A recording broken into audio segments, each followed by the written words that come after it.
বিয়ের অনুষ্ঠানে যাওয়ার থেকে গায়ে হলুদের অনুষ্ঠানে যেতেই আমার কাছে সবচেয়ে বেশি ভালো লাগে। হ্যালো এভরিওয়ান, আসসালামু আলাইকুম। আমার মতো কে কে আছেন অবশ্যই কমেন্টস করে জানাবেন। তো যাই হোক, আজকে যেহেতু একটা গায়ে হলুদে যাচ্ছি, গায়ে হলুদ হলো আমার হাজব্যান্ডের বন্ধুর মেয়ে, তো সেখানে আমি হলুদ কালার ড্রেসটা নামিয়ে নিলাম, সাথে জুতো জোড়া নামিয়ে নিলাম। এই জোড়া আমি ড্রেসটার জন্যই কিনেছিলাম ম্যাচিং করে বাণিজ্য মেলা থেকে। তারপরে ফুল এনেছে হাজব্যান্ড একটা, তো আমরা মেয়ে হলাম দুইজন। তো গায়ে হলুদ মানে তো একটু ফুল পরা মাথায় বা হাতে, তো আমি হাতে ফুল পরতে চেয়েছিলাম, তো হাজব্যান্ড বলে একটাই পেয়েছে, তার জন্য একটাই নিয়ে এসেছে। তো যাই হোক, এখন বাচ্চাদেরকে রেডি করিয়ে দিয়েছি, আমিও নিজে রেডি হয়ে গিয়েছি। আর বাচ্চাদেরকে রেডি করা যে কতটা কষ্টের তা এক মাই জানে, কারণ একজনকে রেডি করাতে গেলে আরেকজন কান্নাকাটি শুরু করে যায়, যেন তাকে রেখে যাব, তাকে নেব না, মানে এরকমটা শুরু করে। এই যে ছোট ছেলেকে লেট করে রেডি করেছি, সে রাগ করে বসে আছে। তো যাই হোক, বাচ্চা ছোট ছোট থাকলে মায়েদের যে কোথাও যেতে হলে কত ইসের সম্মুখীন হতে হয় আমরাই জানি।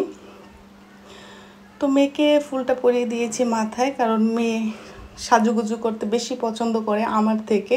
তো মা হয়ে তো মেয়েকে সবসময় ফুলের মতো সাজিয়ে রাখতেই পছন্দ করি, তার জন্য মেয়েকে মাথায় ফুলটা দিয়ে দিয়েছি। আমার পরিটাকে কেমন লাগছে অবশ্যই জানাবেন।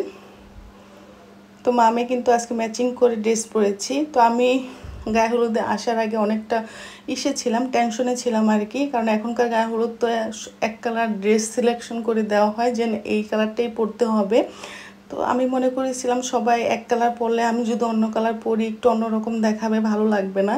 তো এসে দেখলাম না, সবাই যে যার মতো কালার পরেছে, কোনো কালার সিলেকশনই ছিল না। তো খুব ভালো লাগতেছিল তখন যে না, ভালোই হয়েছে। তো তারপরে যে আমরা এসে পড়েছি অলরেডি কথা বলতে বলতে। তো আসছি আমরা 9:30-10টার দিকে। গায়ে হলুদের অনুষ্ঠান তো একটু লেট করেই আসলাম, কারণ শেষ পর্যন্ত দেখে যাওয়া যায়, না হলে তাড়াতাড়ি চলে যেতে হয়, বাচ্চারা অতক্ষণ থাকতে চায় না। তো অনেক রাত হয়ে যাচ্ছিল, বাচ্চাদের অলরেডি ক্ষুধা পেয়ে গিয়েছে, প্রায় রাত 11:30 বেজে গিয়েছে। তার জন্য হলুদ পরে দিব, আগে বাচ্চাদের খাইয়ে নেই। আসলে কোথাও গেলে বাচ্চাদের কথা আগে চিন্তা করতে হয়, ওদের নিয়ে ব্যস্ত থাকতে হয়, নিজেকে কখন সময় দেবো বা কী করব। তো যাই হোক, খাওয়া দাওয়া শেষ করে এখন আমরা একটু ঘুরতেছিলাম, কারণ স্টেজে এখনও অনেক ভিড় ছিল, অতটা হয় নাই। তো হাজব্যান্ড বলতেছিল একটু পরে যাই, যখন ভিড়টা কমুক। তো মেয়ে নাচানাচি করবে, তাকে যতবারই নিয়ে যেতে চাচ্ছিলাম ততবারই সে এখানে এসে দেখেন, মানে ডিজের সামনে এসে সে নাচানাচি করতেছে। তো বাচ্চাদের আসলে এই বয়সটাই সুন্দর আমি মনে করি, কোনো কিছু বোঝে না, কোনো কিছু জানে না, কাউকে চিনুক বা না চিনুক তাদের কাজ তারা করে ফেলে। তো সে নাচানাচি করছে। তো ফাইনালি তাকে নিয়ে আমরা উঠেই পড়লাম মেয়েকে হলুদ দেওয়ার জন্য। তো আমরা যেহেতু সবার শেষে উঠেছি, তো তখন খাওয়ানোর মতো ওরকম কিছু ছিল না, হলুদও ছিল না। তো কী আর করবো, বসেছিলাম। তো হাজব্যান্ড বলতেছিল কেকটা কেটে ফেলো, কেকটা কেটে খাইয়ে দাও উঠেছ যখন। তো আমি কেকটা কাটবো একটু করতেছিলাম, কেউ যেহেতু কাটে নেই, তাদের আত্মীয় স্বজন। তো ফাইনালি আমি কেকটা উদ্বোধন করে দিয়ে আসলাম। কি আর করব, কিছু যখন ছিলই না।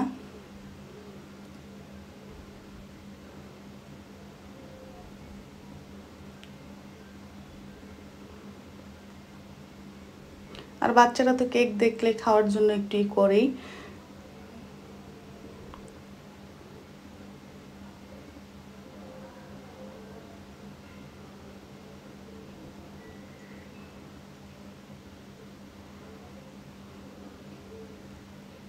তো এই যে আমাদের হলুদ দেওয়া শেষ, চলে আসলাম। আর আমার মেয়ে কেক খেয়ে কতটা খুশি হয়ে গেছে দেখেন, বাচ্চারা অল্পতেই খুশি হয়ে যায়।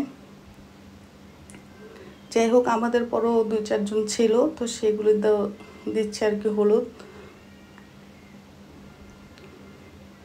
তো হলুদের পর্ব শেষ হয়ে গেল, এখন আসলো নাচানাচি পর্ব, ডিজে, যে লাস্ট ফিনিশিং, যেটার জন্য আমরা একটু লেট করতেছিলাম দেখব বলে। তো এগুলো দেখতেই না খুব ভালো লাগে। বিয়ে বাড়ি মানি, গায়ে হলুদ মানি তো একটু আনন্দ, একটু নাচানাচি হবেই।